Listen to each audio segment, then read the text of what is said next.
Hello everyone, I'm Chris Mazzillo, Senua's son, and this is an indie look at Hellblade, Senua's Sacrifice. Hellblade is being pegged as a AAA indie game, as Ninja Theory had a reasonable budget with working with the game, as they developed Enslaved and DMC Devil May Cry, but also they've got the creative freedom that comes with being an independent game.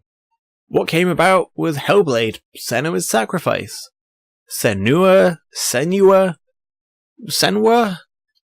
All of them? It's not very consistent within the game. Senua pushes away a world that conspired to cause so much suffering. Do not forget my stories, Senua.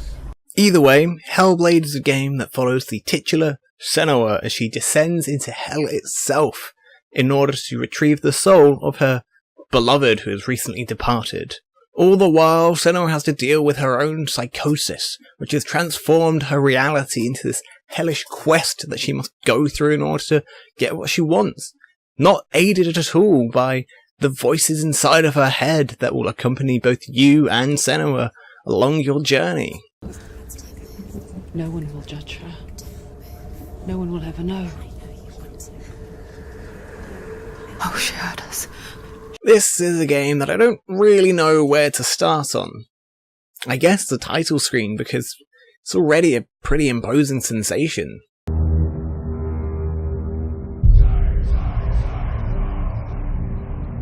The chanting already gets you in the mood for the dark quest that you're about to take part in, and to be honest, it's great.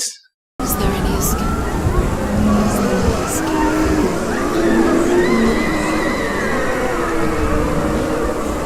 After a calming jaunt on a boat, I was immediately driven to an anxiety attack during the opening 100 meters of the actual game.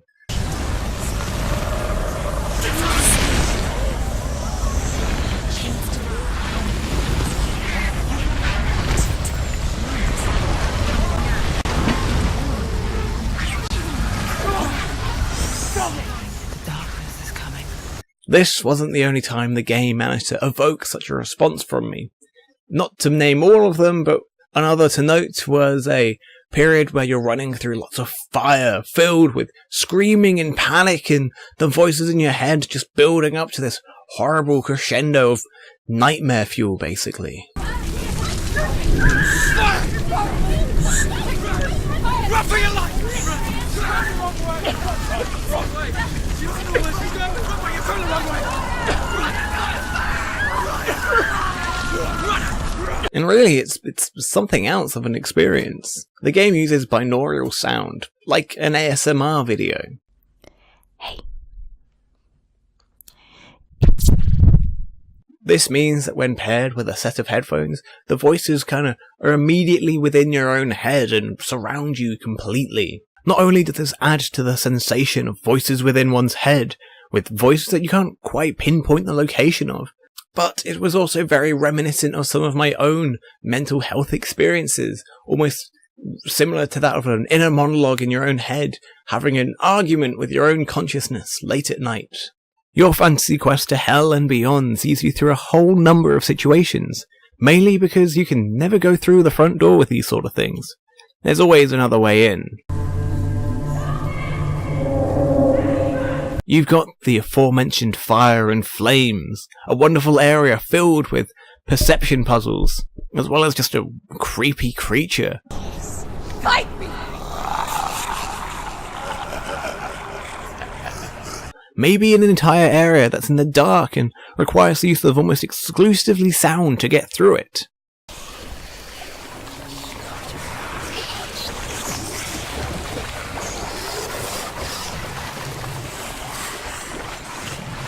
I would describe some of the moments within Hellblade as probably some of the scariest and best horror bits I've ever played in a game in some time. And there aren't any actual jump scares, or even actual scares for that matter. Hellblade has this amazing ability to just build and build on this anxiety and fear of the unknown, and the darkness, both within and outside of Senua. A lot of this also comes from the constant fear of the rot, an aspect of the underworld that progresses up your body the more you die. Ultimately, as it crawls up your body and makes its way up to the head, which is the seat of the soul within Norse mythology, then your journey is meant to come to an end.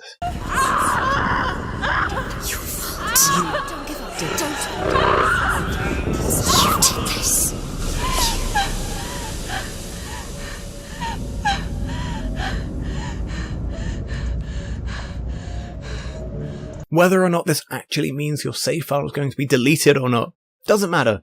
Instead, what it means is that every fall, every death, every threat of death just adds to this anxiety, because maybe the next death will be the very last one in your journey, and your whole quest will come to an end. Ultimately, just making death in a video game a lot more realised with actual consequences of sorts that fit in with the theming of the game itself. Speaking of the combat, it's also probably one of the most disappointing aspects of the game. But also it's not. Pick up the sword. Pick it up. Fight the darkness. Fight it.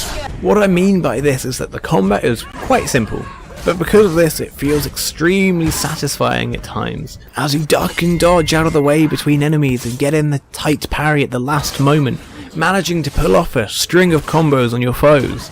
It feels incredibly satisfactory. As more enemies are introduced, each with their own attack patterns, the satisfaction that came from masterfully combating them all gave me some sort of sick thrill a lot of the time. This also applies to the bosses, who have all got their own unique patterns and styles, which just left me sweating, slowly leaning into the screen in an intense focus. That said though, enemies can be a little overly meaty at times. When an enemy takes 20 sword swings to finally go down, but is then immediately replaced by at least one extra enemy, like some kind of Jason and the Argonaut scenario, it just leads to long, and I mean very long combat segments, where there's almost no end in sight. The combat is wonderful in short bursts, where it's just long enough for you to kind of get into that zone, but also for the panic to begin to set in just a little bit, but not so long that you start questioning whether or not you've done something wrong, like missed something, and maybe whether you're just meant to die or not.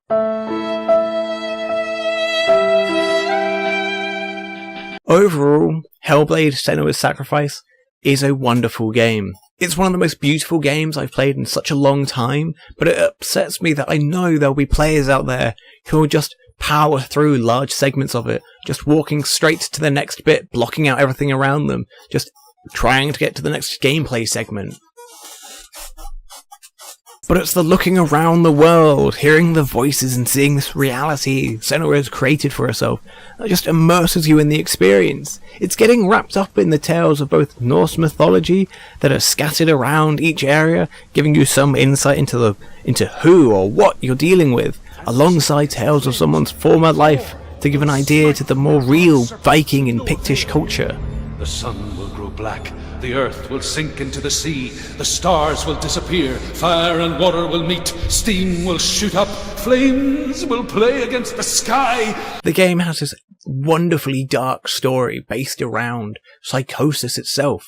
Mixed in with Norse mythology, it just adds to this great handling of such a tricky topic. It all seems so reflective of what it can be like to deal with psychosis itself, and I think being able to reflect that and show that in a game is an incredible achievement. Hellblade is a fantastic game. Yes, it's got a few flaws here and there, but it was a game I found myself having to put down every now and then because of the effect it was having directly on me. But during that entire time that I wasn't playing, all I could think about was playing the game some more. And I think if you've got a game that actively frazzles me to the point where I need to stop playing, but still want to continue playing at the same time, I think that's an incredible achievement to actually pull off. Anyway, thank you for watching my video. If you want, there'll probably be a more in-depth written, wordy review in my description down below. Check that out if you want.